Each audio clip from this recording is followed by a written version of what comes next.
ખૂબ વખાણ કરે એના મિત્રના, કે શું એનું મન છે, શું એના વિચારો છે, અને શું એના આચારો છે, અને એનું રૂપ પણ કેવું છે. આ બધું વખાણ્યું, એમાં રૂપ પણ વખાણ્યું.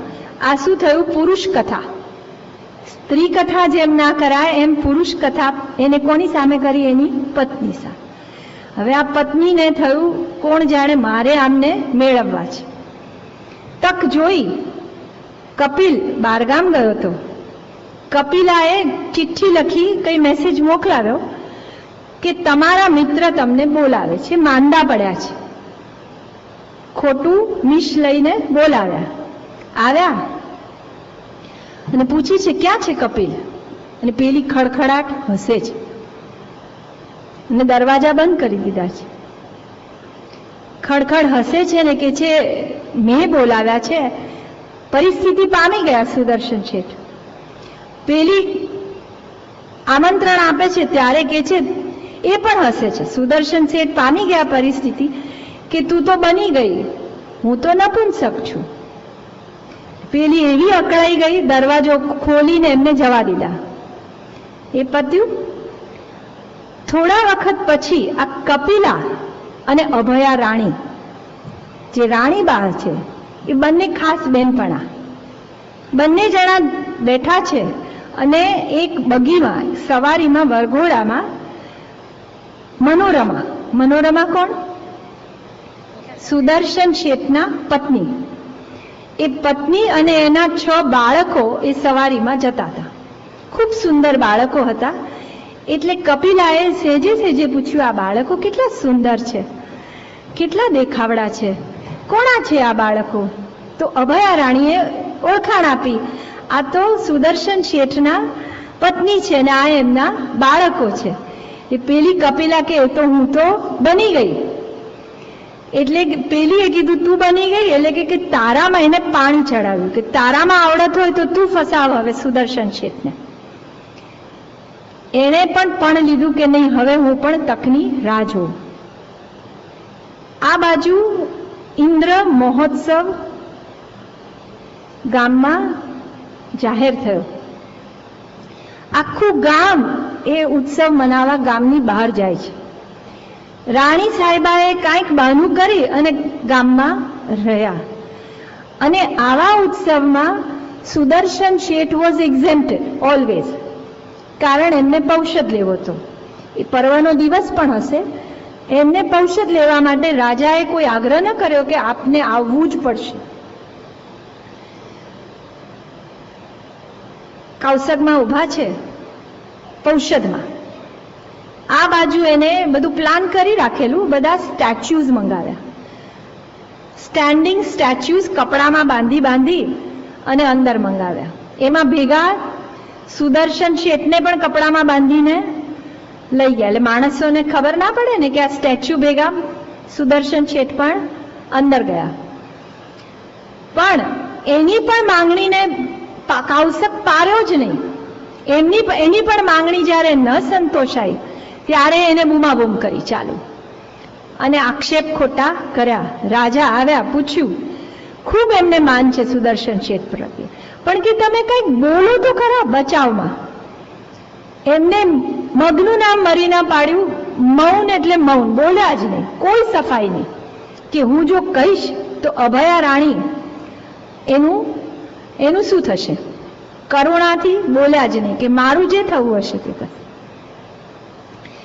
છેલ્લે ન જ બોલ્યા એટલે આખું એમને મુંડન કર્યું, ચૂનો લગાડ્યો, પછી ગધેડા પર બેસાડ્યા અને શૂળી તરફ લઈ જતા હતા.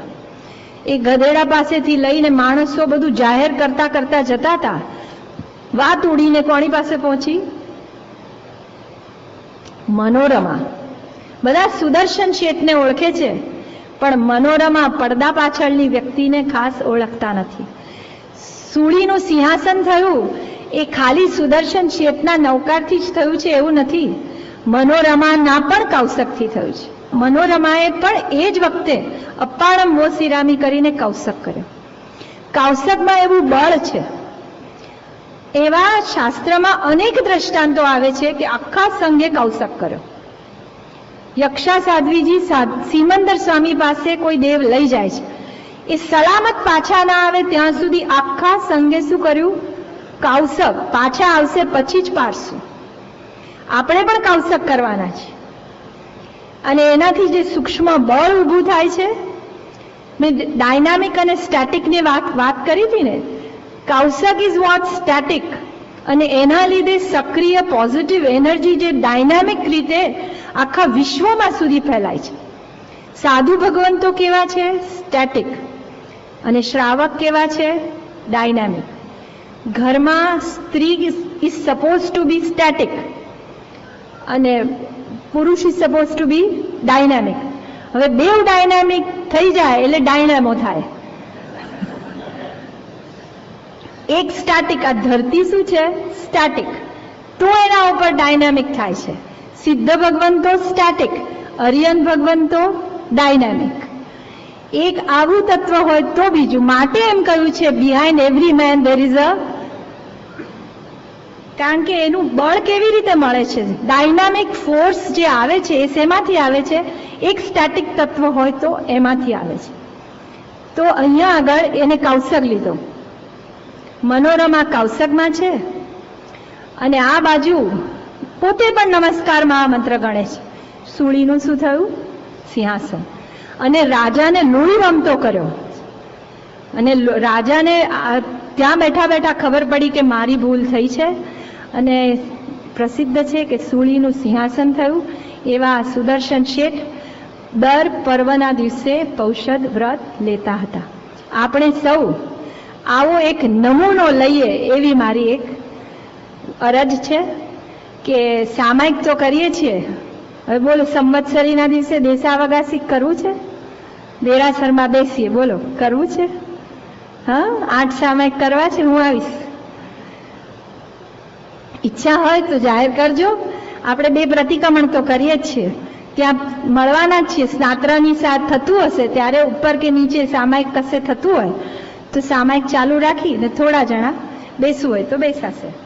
તો દેશાવગાસી કરશું તો એટલા કલાક બેસવાની ટેવ હશે તો પછી આગળનો સ્ટેપ શું છે? પૌષદ.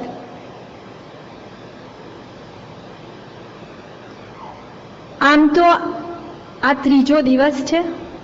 કલ્પસૂત્રનું વાંચન આવતીકાલથી કરવાનું છે, પણ વિષય ઘણો બહોળો હોવાથી એની શરૂઆત એટલે પૂર્વ ભૂમિકા સ્વરૂપ આજે કરી લેવી છે, જેથી કરીને કાલે સીધા એના વિષયમાં પ્રવેશી શકાય. આપણે ત્યાં જ્યારે શાસનની સ્થાપના થાય છે, તીર્થંકર ભગવંતને જે દિવસે કેવળ જ્ઞાન થાય છે એ જ દિવસે આ 12 અંગ ની રચના થાય છે. જે ગણધરો હોય છે એની અંદર એક ક્ષયોપશમ એટલે ઉઘાડ, જ્ઞાનનો એવો ઉઘાડ થઈ જાય કે એની અંદરથી એ જ્ઞાનનું અમી ઝરણું નીકળે. અને એ અમી ઝરણામાં શું વહેતું આવે? 12 અંગ, જેને કહેવાય છે દ્વાદશાંગી. આ 12 અંગ છે, એમાં છેલ્લાનું નામ છે દ્રષ્ટિવાદ. હવે આ દ્રષ્ટિવાદની અંદર જોઈએ. દ્રષ્ટિવાદની અંદર છેલ્લે 5 વિભાગ છે, એમાં એક વિભાગમાં 14 પૂર્વ છે. તમે જોયું એમ સમસ્ત શ્રુત 12 અંગનું જ છે. 12 અંગને સમજવા માટે ઉપાંગ કર્યા. નામ સાંભળ્યું છે? ઉપાંગ. અંગ અને પછી ઉપાંગ. આજે આપણી પાસે 45 આગમો છે. 45 આગમ ઇનિશિયલી કેટલા હતા? 84 હતા. એ બધા આ 12 અંગને સમજવા માટે થોડા સિમ્પલ કરીને ઉપાંગો બનાવ્યા. એનાથી આગળ સિમ્પ્લિફાઈડ વર્ઝન્સ બનાવ્યા. પણ ગણધર ભગવંતો જે હોય, ધ ફર્સ્ટ ડિસાઇપલ્સ ઓફ કોઈ પણ તીર્થંકર, એ લોકો શું બનાવે?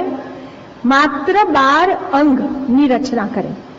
The rest is all created by other people, other મારા સાહેબ. એટલે બીજી બધી રચનાઓ ગણધરોની ના હોય.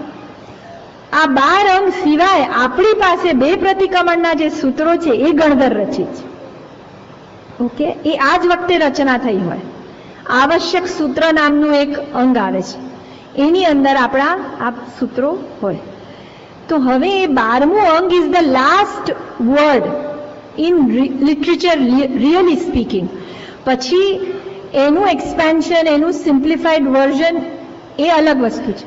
પણ એવરીથિંગ બધું શેમાં સમાઈ જાય છે? આ 12 અંગમાં. તો એમાં જે છેલ્લું છે એની અંદર 14 પૂર્વ આવે છે. એ 14 પૂર્વ એનો સાર આપણે આ નવકાર કહેતા હોઈએ છીએ. 14 પૂર્વનો સાર. પૂર્વ શબ્દના અર્થ ઘણા થાય. 84 લાખ પૂર્વ બોલીએ છીએ ને. ભગવાનનું આયુષ્ય કેટલું કહીએ છીએ? 84 લાખ આદિનાથ ભગવાનનું. તો એ પૂર્વ પાછા જુદા. Don't mix up. અને પૂર્વ દિશા જુદી, પછી વર્ડ ઇઝ ધ સેમ. પૂર્વ દિશા જુદી, 84 લાખ પૂર્વ જુદા અને 14 પૂર્વ જુદા પાછા. ઓકે, ઓલ ક્રિયા પૂર્વ, પણ ત્રણેયના મિનિંગ ટોટલી ડિફરન્ટ. હવે એમાં can you see the flipping pages? 14 પૂર્વ છે અને એમાં જે 9મું પૂર્વ છે એનું નામ છે દશાશ્રુત સ્કંધ. એ પૂર્વની અંદર 8મા ચેપ્ટરની અંદર એના આધારે કલ્પસૂત્રની રચના થઈ છે. Today's world recognizes Kalpasutra as the Agam. બરાબર છે? જેમ બાઇબલ છે, કુરાન છે, એવી રીતે આપણે ત્યાં 45 આજના સમાજને રેકગ્નાઇઝડ નથી કર્યા. એ એક જ ને રેકગ્નાઇઝ કરે છે અને એ કયું? આ કલ્પસૂત્રનું. તો એનું આપણે જોયું કે ક્યાંથી આવી રહ્યું છે. કલ્પ એટલે આચાર. કલ્પસૂત્ર છે, આ સૂત્ર ખરેખર સાધુ ભગવંતોના આચાર બતાવે છે, શ્રાવકોના નહીં. પહેલા આ કલ્પસૂત્ર સાધુ ભગવંતોમાં જ વંચાતું હતું. એક સાધુ ભગવંત વાંચતા હતા, બીજા સાધુ ભગવંતો કૌશગમાં સાંભળતા હતા. આજે આપણે પક્ષી સૂત્ર બોલવાનું હોય છે ને, 14 સંવત્સરી સૂત્ર. તો એ કઈ રીતે સાંભળવાનું હોય છે? કૌશગમાં. એક જણ બોલે, આપણે વંદિતું બોલીએ, મારા સાહેબ સાથે કરીએ તો પક્ષી સૂત્ર બોલે. તો પક્ષી સૂત્ર બોલાતું હોય ત્યારે ઊભા ઊભા કૌશગમાં એ સૂત્ર સાંભળવાનું હોય છે. એ રીતે કલ્પસૂત્ર સંભળાતું હતું સાધુ ભગવંતોની વચ્ચે જ. એક વખત આનંદપુર નગર 993 વર્ષ મહાવીર નિર્વાણ પછી 993 આનંદપુર નગરમાં એક ધ્રુવસેન રાજા થઈ ગયા.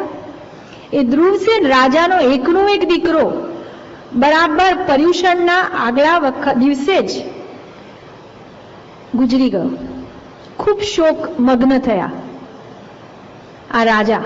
એ રાજાના શોકને દૂર કરવા માટે જે આચાર્ય ભગવંત હતા એમને કીધું, હવે આપણે સંઘમાં વાંચશું કલ્પસૂત્ર. ત્યાં સુધી સંઘમાં વંચાતું નહોતું. તો એ કલ્પસૂત્રમાં માટે શ્રાવકોને સાંભળવાનું નહોતું, માટે એની અંદર શ્રાવકની કાંઈ વાત આવતી નથી. એમાં આચાર કોના બતાવ્યા છે? માત્ર સાધુના. હવે એના રચયિતા વિશે થોડીક વાત કરવી છે. શ્રી ભદ્રબાહુ સ્વામીજી.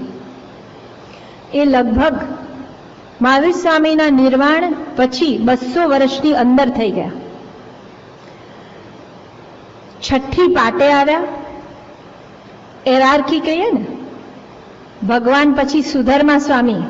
પહેલી પાટે કોણ આવ્યું? સુધર્મા સ્વામી. કેમ આવ્યા એ ખબર છે? ગૌતમ સ્વામી કેમ નહીં આવ્યા? બધાને ખબર છે કેમ?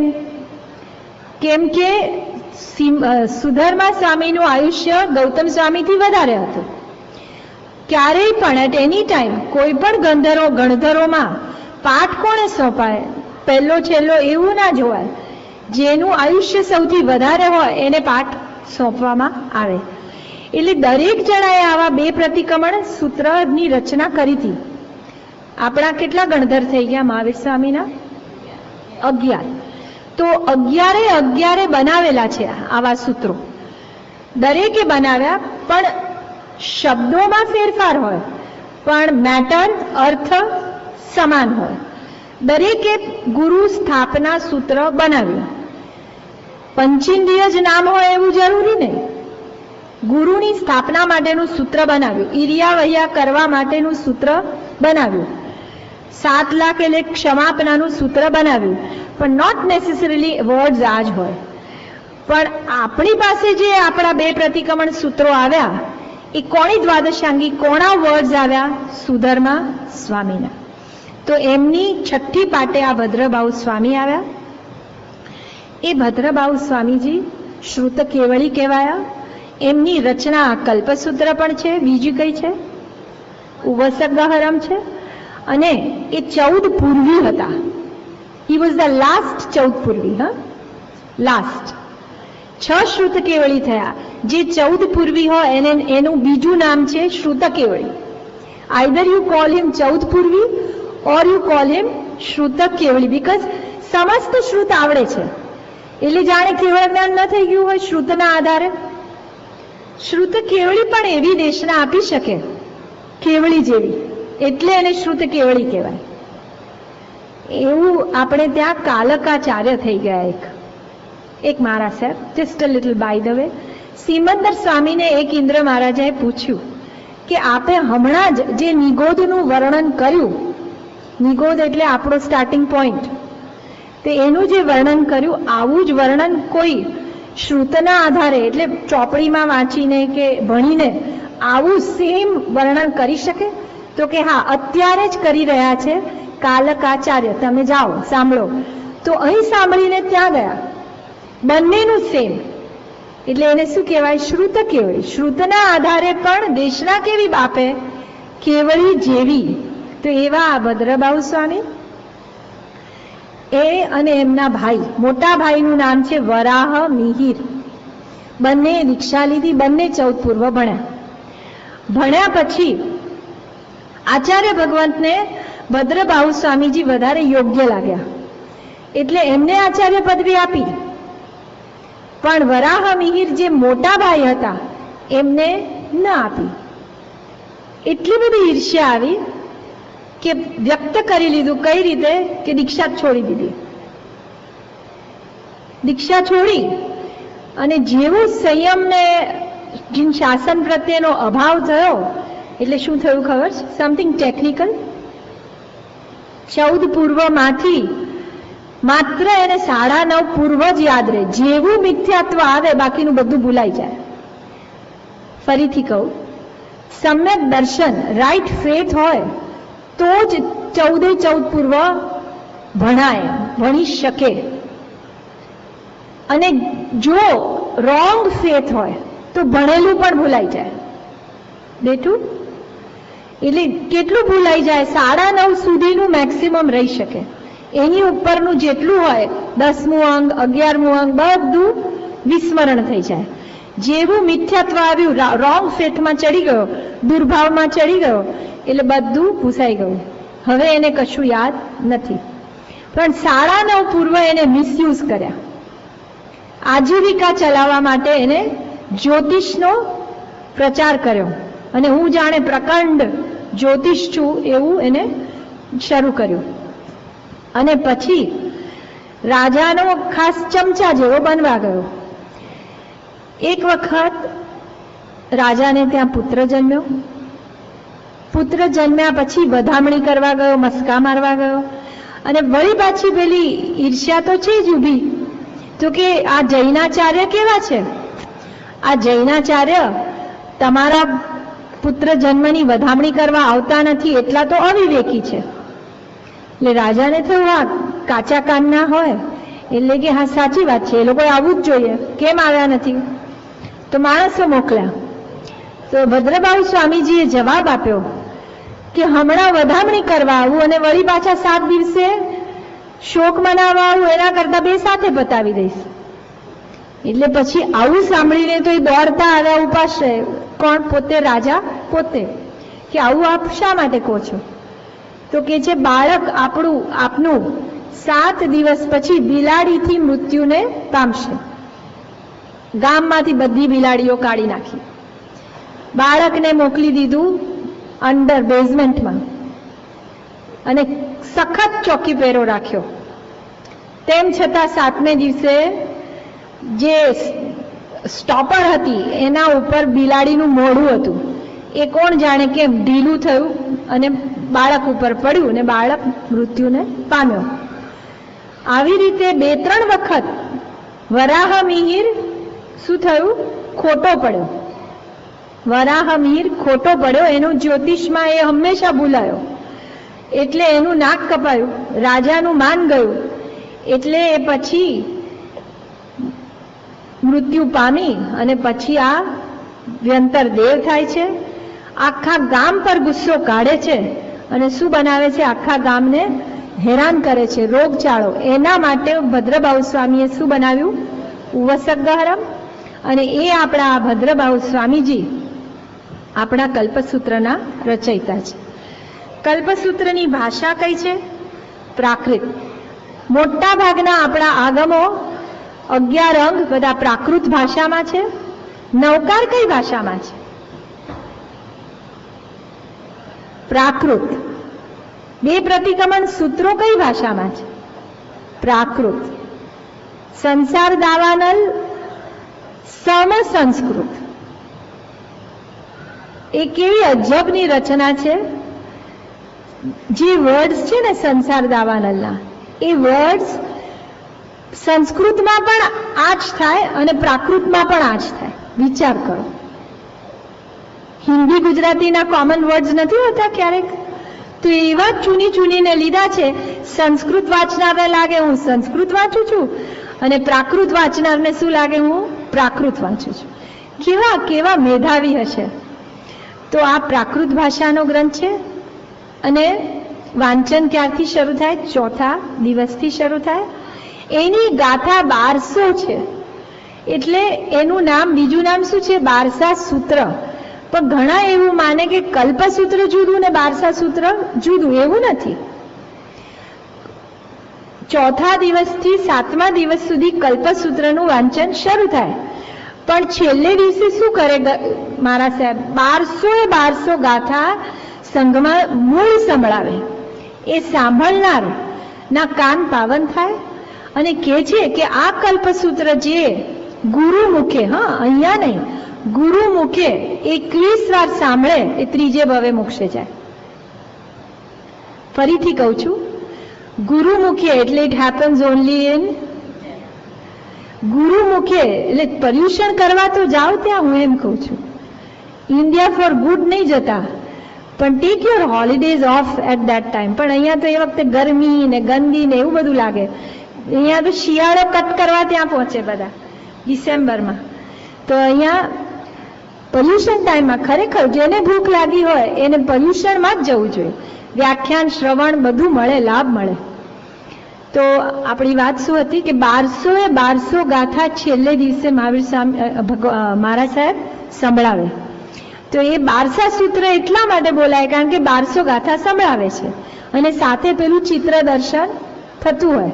તો આપણે પણ આ ચિત્ર દર્શનનું કાર્યક્રમ આપણે છેલ્લે દિવસે રાખ્યું છે અને એની અંદર આખું કલ્પસૂત્રનો જે ભાવાર્થ છે, મહાવીર સ્વામીનું ચરિત્ર સચિત્ર આપણે જોશું. અને 9મું વ્યાખ્યાન, એના વ્યાખ્યાન કુલ કેટલા છે? 9. તે 9 વ્યાખ્યાન માં 8 જ વંચાય છે. દિવસ કેટલા હોય છે? ખાલી 4. અને સવાર બપોર એવી રીતના વ્યાખ્યાન થવાથી કેટલા થાય વ્યાખ્યાન? કુલ 8 જ. 9મું વ્યાખ્યાન વંચાતું નથી. મૂળ વાંચી જાય. જે દિવસે 12 સૂત્ર સંભળાવે એ દિવસે મૂળ વાંચી જાય, પણ એનો અર્થ 9મા વ્યાખ્યાનનો કરતા નથી. એ 9મા વ્યાખ્યાનનું નામ છે સામાચારી. સામાચારી એટલે શું? સાધુની આચાર શૈલી શું છે? આજનો પંચમ કાળ હોવાથી કે જો આ સામાચારી શ્રાવકોની વચ્ચે કહીશું એમાં એવું કંઈક આવતું હશે. જો એ બધાની વચ્ચે વાંચશું તો એ લોકો સાધુ સામે જ આંગળી કરશે, આમાં તો આવું લખ્યું છે ને તમે તો આવું કરો છો. એટલે આવું કોઈ એનો મિસયુઝ ના કરે, માટે આ 9મું વ્યાખ્યાન વંચાતું નથી. હવે ભદ્રભાઉ સ્વામી પોતે કલ્પસૂત્રની અંદર કલ્પસૂત્રને જ કલ્પવૃક્ષની આ ઉપમા આપે છે. કોણે આપી છે? ભદ્રભાઉ સ્વામી પોતે કલ્પસૂત્રને કલ્પવૃક્ષની ઉપમા આપી છે. એમાં શું કહે છે કે આ કલ્પવૃક્ષનું જે બીજ છે એના જેવું શું છે તો કે મહાવીર ચરિત્ર છે. કલ્પસૂત્ર કલ્પવૃક્ષ છે, એનું બીજ શું છે તો પ્રભુ વીરનું ચરિત્ર ઊંધેથી જાય છે. કારણ પ્રભુ વીર શું છે? આપણા નજીકના ઉપકારી, માટે પહેલા વીર ચરિત્ર લીધું છે એમને. અને એના કુલ વ્યાખ્યાન 1 થી 6 છે. 8 વ્યાખ્યાન જે વંચાય છે એમાંથી 6 વ્યાખ્યાન તો કોના છે? વીર ચરિત્ર. હવે બોલો, એવરી યર વીર ચરિત્ર કેમ સંભળાવવાનું? આપણા આસનના ઉપકારી છે, એમને કેમ ભૂલાય? એમાં આપણા જેમ કુટુંબીજનો હોય એની વાર્તાઓ ઘણી વખત આપણા મમ્મી હોય, જે ઘરમાં વડીલ હોય, એના પાસેથી આપણે કેટલી વાર સાંભળી છે. તમે તો બહુ અહીંયા છોડીને આવ્યા, જે ઘરમાં રહે ને એને તો અનેક વાર સાંભળી હોય, અમે આમ હતા ને સો એન્ડ સો આમ કરતા. એ અનેક વાર કેમ સંભળાવે કે એક વાર સાંભળે કોઈને યાદ રહેતું જ નથી, ના જ રહે. કારણ કે આપણને એમાં રસ નથી. જેને વીત્યું હોય એ ભૂલી નથી શકતું. The way they vent through it, આપણને આપણા પેરેન્ટ્સની લાઈફ સ્ટોરી બરાબર ખબર હોય. એટલે એ રીતે આપણને મહાવીર સ્વામીનું પણ વારંવાર કહેવું પડે. વારંવાર કહે ને તો હજુ યાદ રહે. હજી મારે પૂછવું છે કે અહીં બેઠેલા બધાને આખું વીર ચરિત્ર બરાબર આવડે ખરું? પૂછું કેટલા મનુષ્યના ભાવ? પૂછું 27 માંથી દેવલોકના ભાવ કેટલા? મનુષ્યના કેટલા? બ્રાહ્મણના કેટલા? કહો. આવડે આવું like the back of your hand? તો શું આપણે દર વર્ષે સાંભળતા હોઈએ તો આવું તો આવડવું જોઈએ ને. બોલો, આખા પરિવારના નામ આવડે? માતા પિતાના તો આવડે, પછી બહેનનું નામ આવડે? આપણા પરિવાર જો એક દીકરી સાસરે જાય ને એટલે કેટલા નવા સગપણ વધી જાય, કાકાજી ને મામાજી ને ઓલા, કેટલી વારમાં નામ યાદ રહી જાય. અને મહાવીર સ્વામીની સાથે કાંઈ નાતો જ નથી, નહીં? એમના એક પણ સગપણનો યાદ ખબર છે? ભાઈ પછી ભાભીનું નામ આવડે છે? કાંઈ આપણે શું લેવા દેવા છે ને. આપણે પ્રભુ વીર ના એમના જે સંતાન પુત્રીનું નામ ખબર છે? ખબર હશે, પ્રિયદર્શના. કારણ કે ઇન્દિરા ગાંધીનું નામ થોડું મળતું જુળતું હતું, એટલે એ નામ હજુ બધાને યાદ રહે. બોમ્બેમાં પ્રિયદર્શિની પાર્ક, એટલે પ્રિયદર્શના જાણે હજી યાદ રહી જાય. તો આ એમના સ્વજનો એ આપણા સ્વજનો છે. એમનું ચરિત્ર આપણને નકશી ખાવડવું જોઈએ. કોઈ ગમે ત્યારે પૂછે તો કહી શકાય કે ભાઈ આટલા જ ભાવ છે. 16મો ભાવ કયો? બોલો, કહો. ખબર છે? 20મો ભાવ સિંહ, 16મો ત્રિપુષ્ટ વાસુદેવ, 14 બ્રાહ્મણના ભાવ, 10 દેવલોકના ભાવ. આવું આપણને આવડવું જોઈએ. ખ્યાલ આવ્યો? હવે આપણે ચરિત્ર કરશું. હવે મેક નોટ, અને નેક્સ્ટ ટાઈમ આપણને આવડવું જોઈએ. કેટલો રસ છે એ બતાવે છે. દુનિયામાં કેટલી બધી વસ્તુઓ જાણવા જેવી છે. એ પેલા ન્યૂઝપેપર પાછળ કેટલો ટાઈમ જાય છે, હું એમ પૂછું છું. A daily time allotted for newspapers. હા ને, લેડીઝને પેલા સેલના મેગેઝિન્સ કોઈ વાર જોઉં છું, અને એક એકને બધાને ફોન કરે, અહીંયા આમ છે ને અહીંયા તેમ છે. કેટલો ટાઈમ વેસ્ટ જાય.